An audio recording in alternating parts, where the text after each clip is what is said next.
another episode of the Blazer Victory Podcast. John Duncan here, and of course, I'm joined as always with my co-host Darian Smith and Jimmy Marion. And guys, we've got a great recap episode to go over with you today, as UAB does get it done over 19th ranked Memphis, 97-88 in the Bartow Classic. But before we get to that, this game recap episode and all game recap episodes of the Blazer Victory Podcast are brought to you by Cahaba Brewing Company.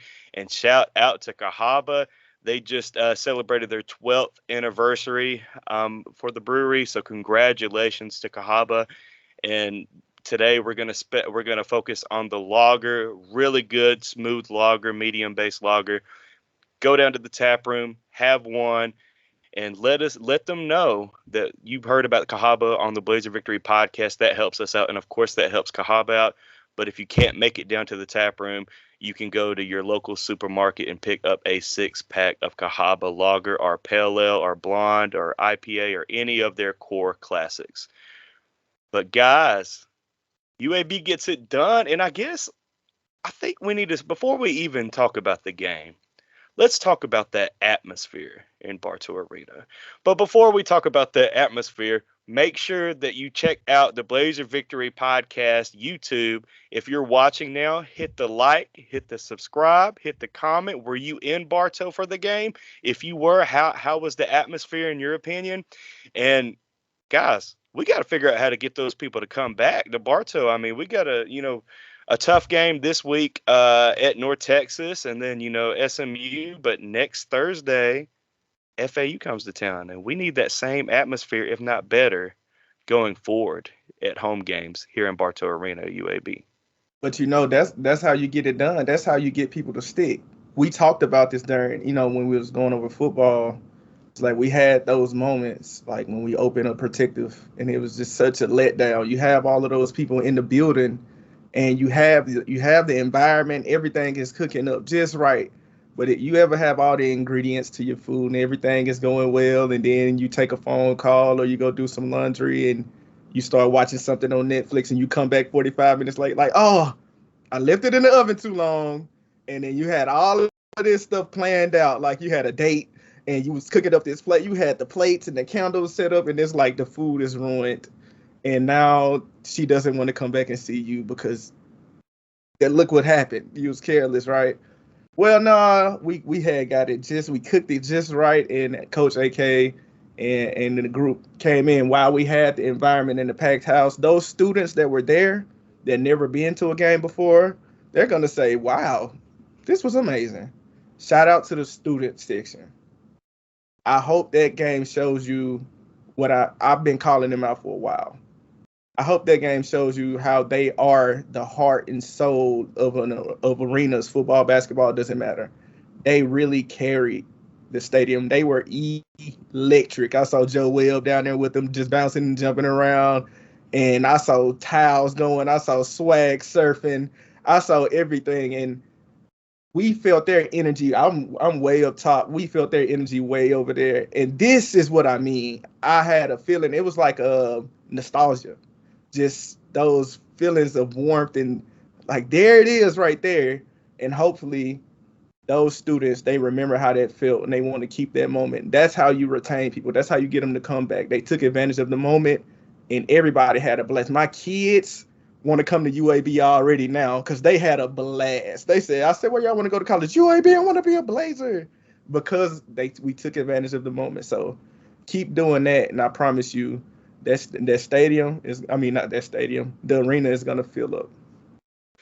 Yeah, I'm glad you started talking about the moment, Darian, because we spent prior episodes talking about just how important those moments are. And this was certainly one of those moments, and UAB certainly capitalized on the moment in front of a nationally televised audience with a crowd that showed up at Bartow Arena. And speaking of that, 8,127 was the announced attendance for the Memphis game.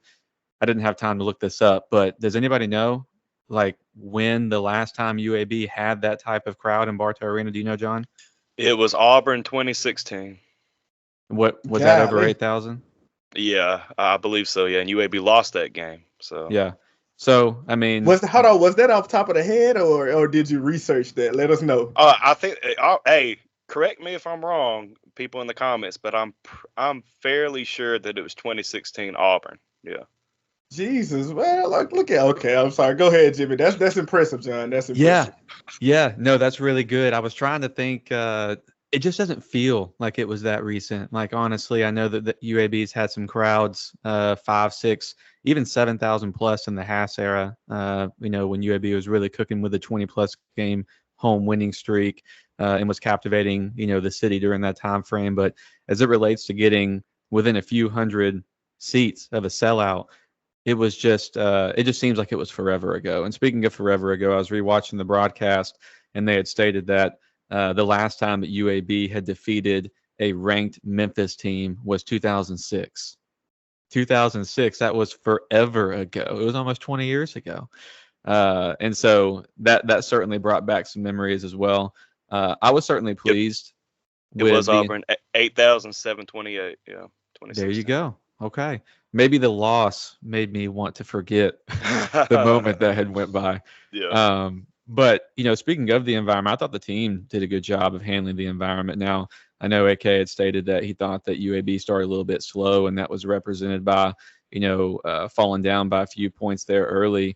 But I thought UAB weathered the early storm. I thought that Memphis came out and was pretty good early on, especially offensively. They started off 8 for 8 from the field. I thought that UAB largely was able to stay in the game despite that, because Memphis had 6 early turnovers, which contributed to that.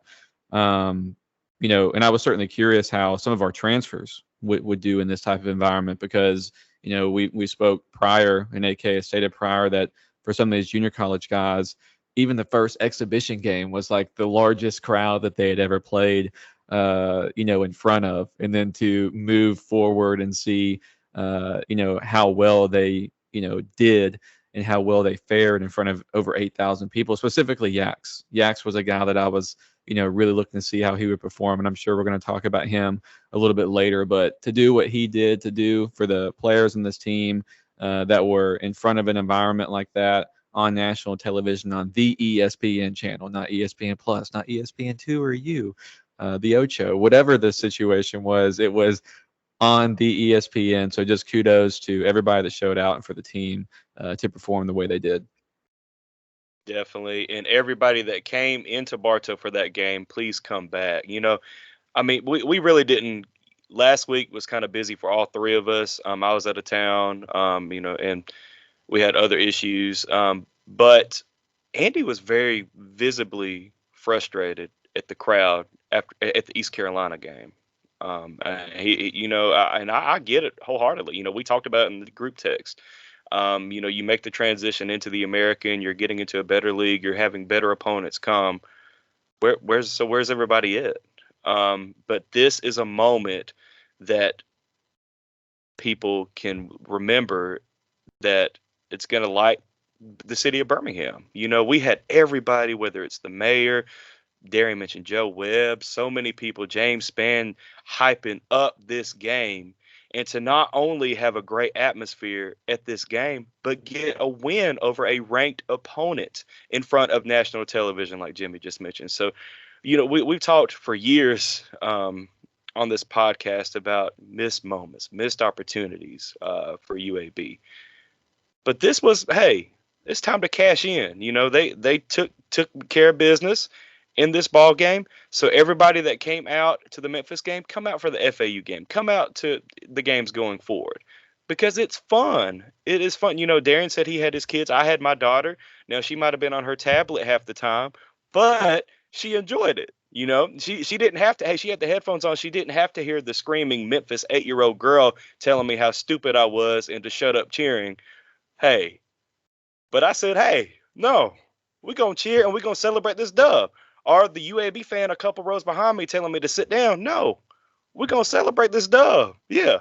So, but we're not even going to get into any of that. Man, well, who are you sitting by, man? Like, what was going on over there? Look, I'm in the same seats. I said, I haven't seen you at any of these other games, and I'm not one of those that I'm gonna stand up the whole game, because I'm getting old. I can't do that. But if there's a hype dunk from Eric Gaines or Coleman, I'm gonna stand up and cheer. So that was, but really the Memphis fan kind of got on my nerves because her dad was sitting right next to her and he did not say anything. And I mean, I ignored her for the whole game, but yeah, just getting shut up, you're stupid for cheating. Did you make that 8-year-old cry, John? I would have made her cry. She cried walking out of that Bartow Arena the other day. Hey, your daddy is not doing nothing. I'm finna make you cry. I'll be like, yeah, your team is losing. Hey, I guarantee you, if Darian was sitting by me, she wouldn't have been saying that. So I would have put my girls on her. But yeah, I guess Trey said he sat by some ignorant Memphis fans too. That was like almost wanting to fight him after the game. So, but I said I must have been sent by the coolest Memphis fans in the building, because when I walked in, I had my kids. They saw my baby. I had Jerry with me, and they was like, "Oh, I hope you guys are sitting by us." And they threw the white flag kind of early, and they just started playing with the baby. Like they and I was cheering. We were dancing. We was having a time up there. We were dancing, cheering, standing up. I'm three balling and everything over there. So, but yeah, as far as the atmosphere goes, shout out to everybody in it. I really think the crowd is what really willed our team. Yeah, for sure. You think, like you talked about Yax earlier, Jimmy. Yax is a guy I think is really fueled by emotion. Like emotionally, he once he feels that bag and that love, you can just tell how he plays. I really want to see like the splits of away games and home games form. But he has a real good relationship with the Ransom crowd. He goes over there after. I think that's one of the coolest traditions he's starting. He runs over there to the student section. Now he's bringing other players after the game, and they jump around.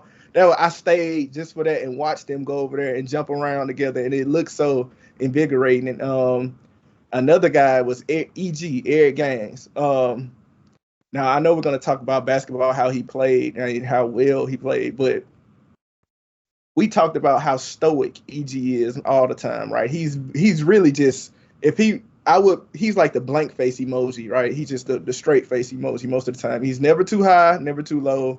He just kind of, and sometimes it come off, he can come off kind of laissez-faire, like kind of too cool for school at times. This game, I have never seen so much emotion come from EG. I don't know if it was after that three he made, one of the threes he made, but I just saw him just like, like, I'm like, who is this guy? But I need more of that. And you can tell that crowd really, really helped pump him up, man. He was on another one. And that's what I wanted. That was their spirit. Like, I've never seen that from EG. And just between them two and another guy was Daniel Ortiz. My favorite position, everybody remember the threes he was making and the impact they had. My favorite position when he had, Ortiz is 6'1", maybe 6'1". When he defended a guy at least 6'5", and forced him to dribble the ball off his foot out of bounds, he played tough, good defense. And then after how he kind of just flexed up like this, I'm like, this team, this is a team that you would love to root for because all of the spirit and the fight, that was a physical game.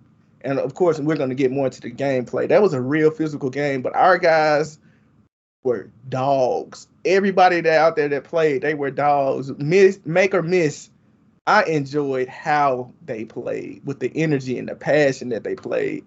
I can come cheer for that 10 times out of 10, so hopefully we keep that and we remember that feeling. Our team can remember that feeling and keep that going forward. Definitely. And I guess we can go ahead and just talk about the game. I do think we have to start with Yax and EG with Eric Gaines. And, you talk about that swagger emotion. That was a confident Eric Gaines last night in Bartow Arena, especially, that the one he hit before halftime. That was a sweet shot. But I think you do what Darian just said. They fed off of the crowd.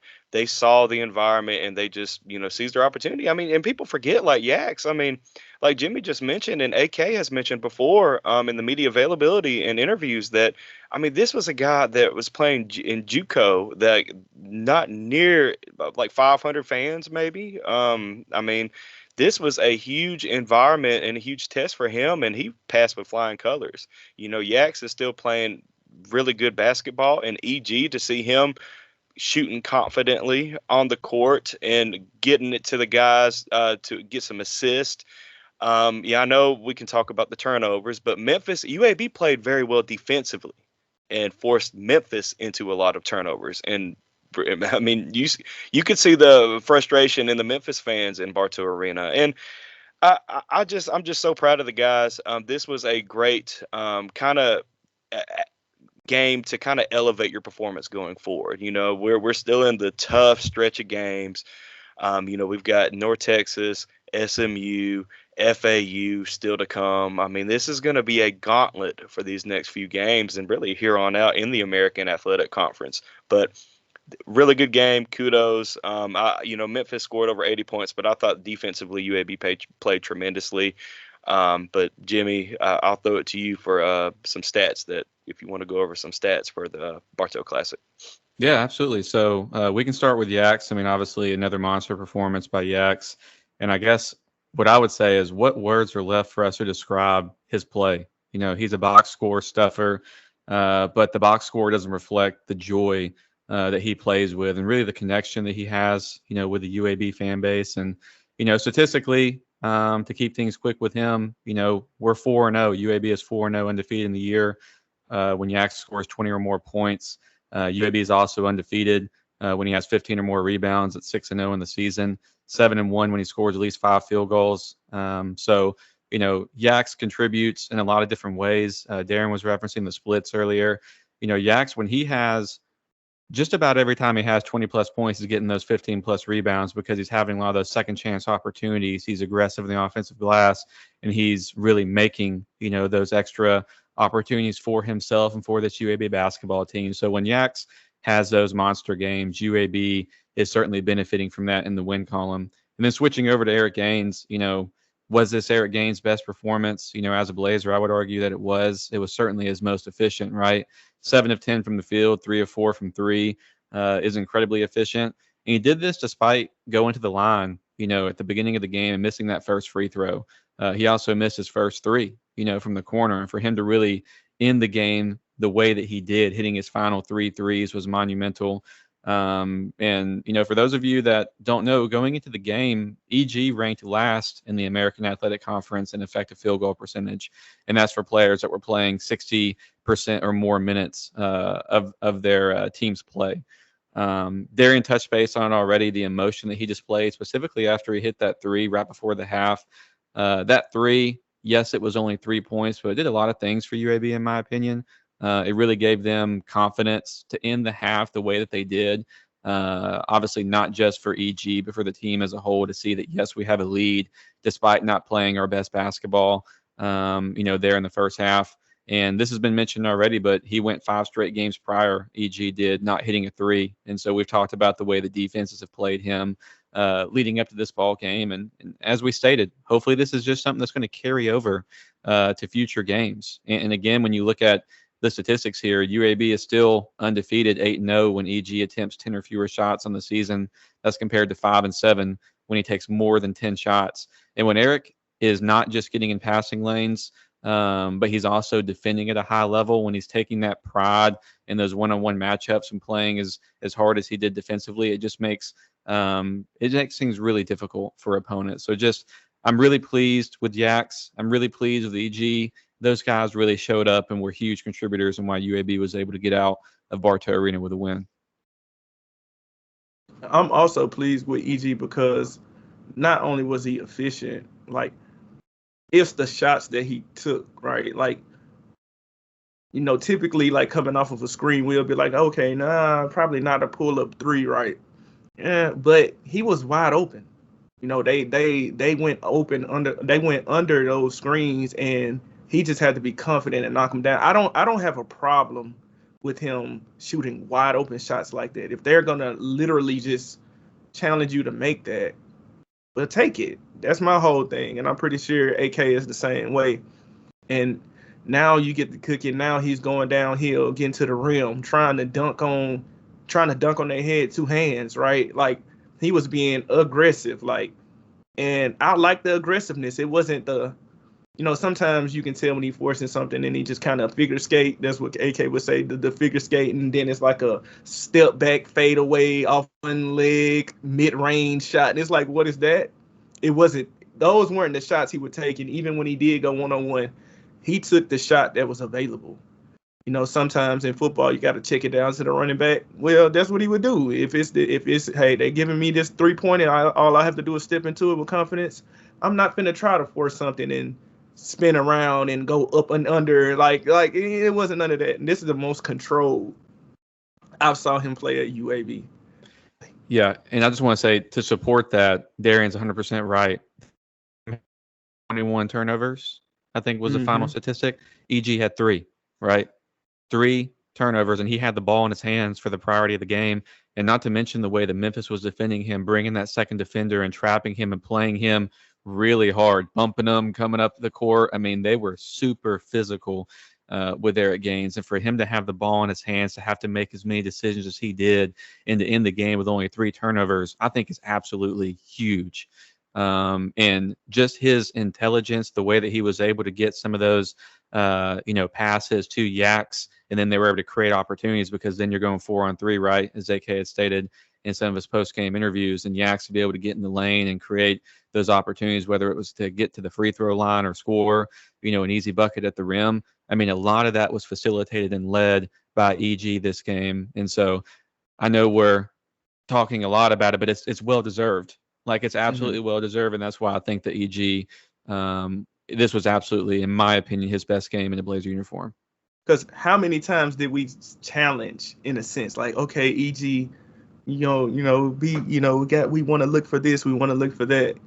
Well, we need to be the first one to be. We up here at Blazer Victory, we need to be the first one to acknowledge how great he played, man. This dude, we do not win that game without EG, and it's not even close. He played 36 minutes, and like you said, he had the ball in his hands majority of the time. I was like, hey, but give the ball to EG, like, move, like, let's let him cook up, and then we'll just go from there. Hey, Vasquez, hey, I know you can do some things, but hey, I trust EG, and it was cool to feel like that. Not his athleticism, it was the decision making. It was the way he was playing. It was real leader type of play. And as you referenced, they played him hard. So Memphis is a big team. They're big on the wings. They have physical, athletic guys, and they were trying to punk us. They were trying to bully us. Like, it was a lot of turnovers, but we had so much fighting spirit.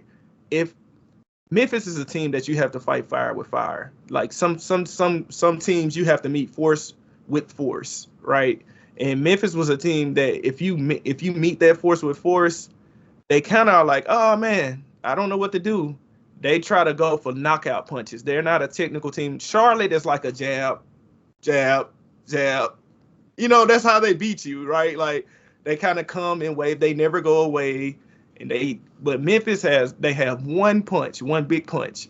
I'm going to be bigger than you. We're big on the wing. A lot of the guys that E.G. Ortiz were defending, they were like 6'5", 6'7". And these were not little slim guys. These were like muscular guys. They were built like tanks. All of them athletic, right? But once you start going back at them, you go back at them, and you don't fold, it's kind of like, hey, you're supposed to fall down and be knocked out. Why are you getting up again? Whoa, you weren't supposed to hit me back. Like, that's not how this goes. And once you hit them back a couple times, I think they got their main guy, David Jones. He's like I think it's David Jones. He's 6'7", 6'8" wing. He fits the NBA prototype. He can shoot threes, right? I think he scored like 24 on this. But he had 7 turnovers. No, was it 9 turnovers? Yeah, I think it was 9. Was it 9? 9 turnovers. Yeah. And a lot of that was just us getting in his grill. and making him uncomfortable, right? Like, and he was a turnover machine out there. And you don't really pick up on it until like the sixth turnover. You like, oh man, what are you doing? And what does that do to his teammates and what does that do to his own confidence? Now you're not trusting the rock. Like, man, these dudes all over me, right? Because you thought just because you, and I don't want to say this is what he was thinking. This is just me thinking this way. This is me thinking what he was thinking. You're taller, you're bigger. These guys like 6'3", 6'4". I can just go downhill on them and just go up. But they meeting you with force. These guys are playing with fight and spirit. Guess what? They're pretty skilled and athletic too, right? Just because you're taller and maybe a little bit more bigger, way more, doesn't mean that you can just pump guys. Number 10, he was getting on my nerves, but I understand that's his role. It was this defensive stopper, big wing guy, and they had him on EG. And oh my God, this dude was driving me crazy. Like, he was just like all over him, like constantly. He got a couple of backcourt fouls because he was just doing too much, right? And EG was able to draw those fouls because EG didn't bag away from it. You got to meet those guys where they at and meet that force with force. And a lot of times you draw fouls and you make them figure it out. So I think we did a good job of bullying the bully. You know, they tried to play like bullies, but you go back at a bully and you fight them back. And when we went on that 10-0 run and Bartow was going nuts, I saw the spirit in those guys just kind of sink. And I think that was I think just looking at Penny's after the game quotes, like just talking about Hey, I didn't see those. I will continue retweeting. I will continue retweeting that tweet or the quote that he had, too. like, the non-conference is our season. Bro, man. Y'all You can't need to take win. Yeah. Yo, look, he was saying like they were just dejected and just looking for answers. I can't remember the exact quotes. He was just like, I know somebody asked him like, what did he see when he went into the locker room? It was just like just a bunch of blank faces in there. Like, it's like his guys are just lost and they don't know where to go from here. You know, they trying to figure it out. They was talking about Penny was basically saying it's on the players to figure it out. Mm-hmm. The staff did their job. Y'all got to do it. That's kind of like, oh, that ain't what you want to hear in the moment from your leader. Like, you can feel that way, but you at least want to say, hey, I got to do a better job and I need to figure it out, blah, blah, blah. But he kind of was like, hey, those bums, they can't play. We told them what to do. and to me, it's just his quote was arrogant at the beginning of the season, because how the hell do you look over us and now you're getting bullied by us, sir. All of these, because remember, we were supposed to weigh the conference down. Y'all remember that? The USA? You get beat by, who was that they got beat by? I know they got beat by Tulane. They was already here. South Florida.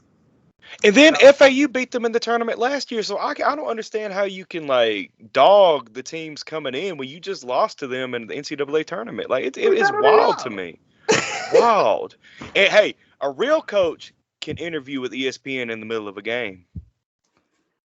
Did y'all see that? Yeah, that was a struggle. That was cringe. Yeah, that was a struggle. Cringe. Hey, why'd you agree to it? Just But when you searching for answers and you don't really, I love the look of dejection when he was you got Daniel Ortiz. He's like, same play. Before Ortiz even catch the ball, he was already like, he dropped to his he was just deflated.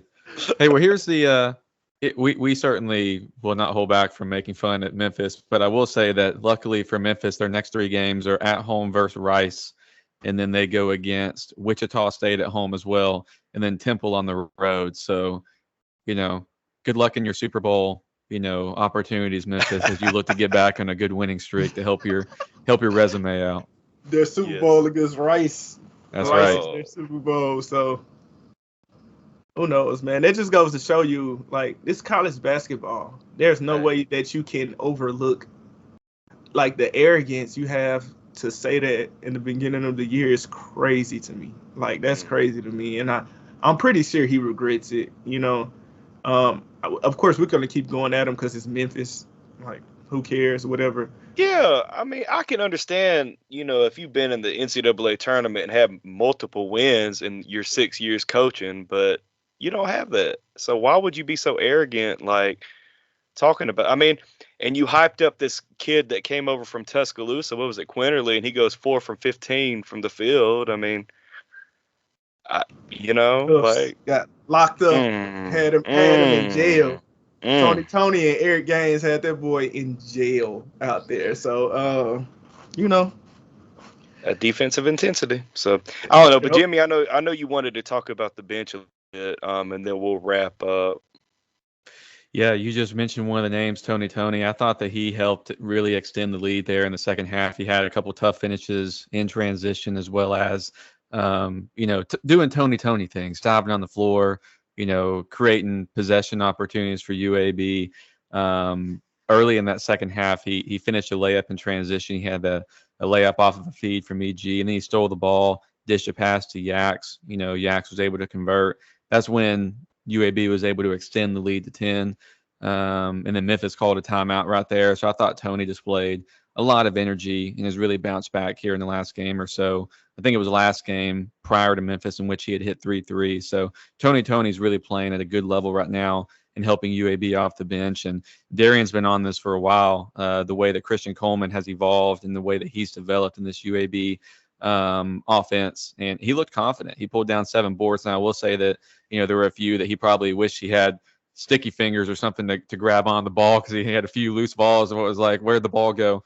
But ultimately he was really good. And I was actually behind the basket on the dunk that he had. He looked like he took off on that dunk from like the 3-point line. Like I thought he like took off like too far and I was like, no, he's going to be short. But I mean, that just showed like just how incredibly athletic he was. And that was such a weird play, by the way, like off the baseline, like Memphis didn't cover him at all. And it was just like, here you go. And then this 6'9" guys just going down the court. And that was just like a really cool moment. I know that had to be special for him. And you guys have already touched base on Ortiz. UAB really needed those threes to go down. He was in the game for 30 seconds before he had that corner 3 opportunity.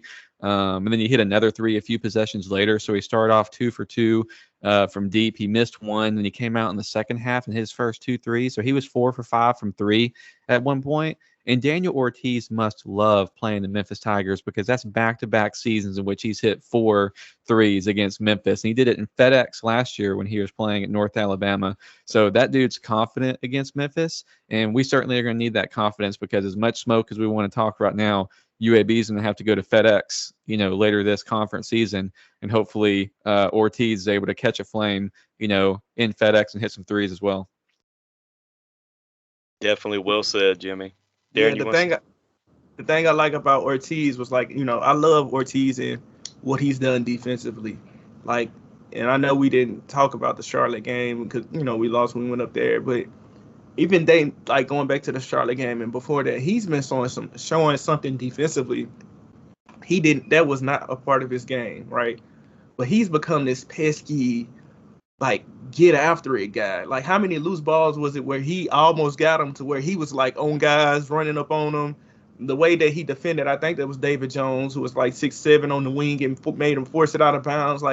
The guy has been real sticky lately on defense, and that's just something I did not see coming, right? Secondly, his confidence.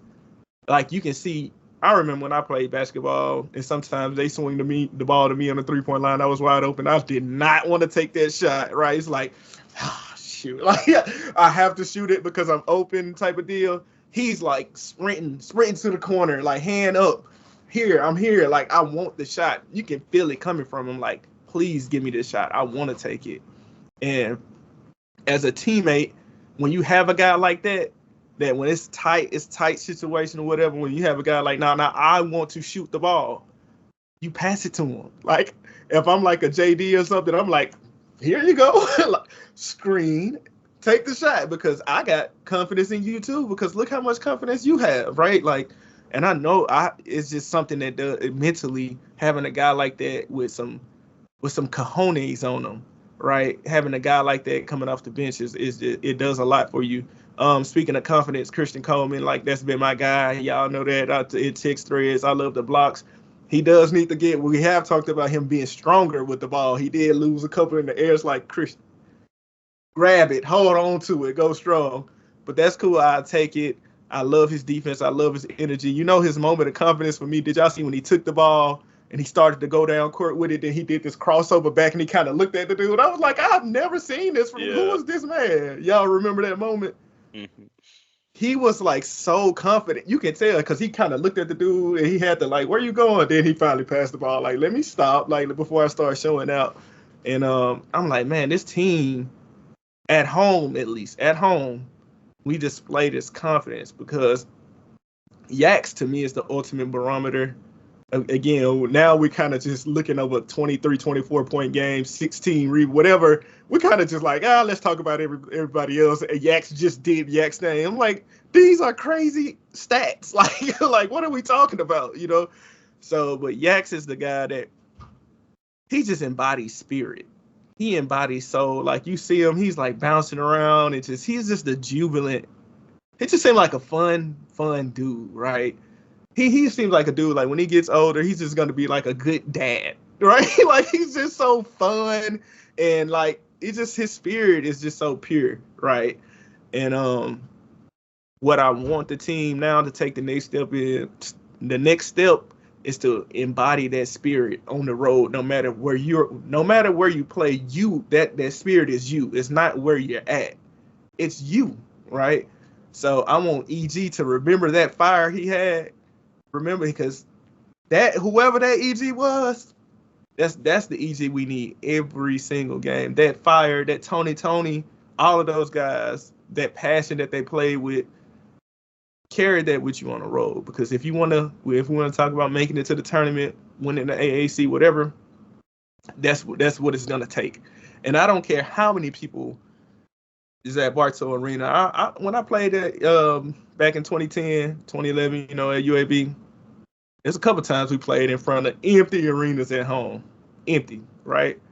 But the thing that struck me is like a lot of the same parents, and you get close with your teammates' parents and stuff. And I just remember seeing them. In one game, it was rain. I cannot remember. It was raining. It was just a miserable day, and we were already like 4 or 5 games under 500, but just seeing those same people right there, I'm like, I'm going to play for them. I'm going to continue. I don't care about the crowd or where we at.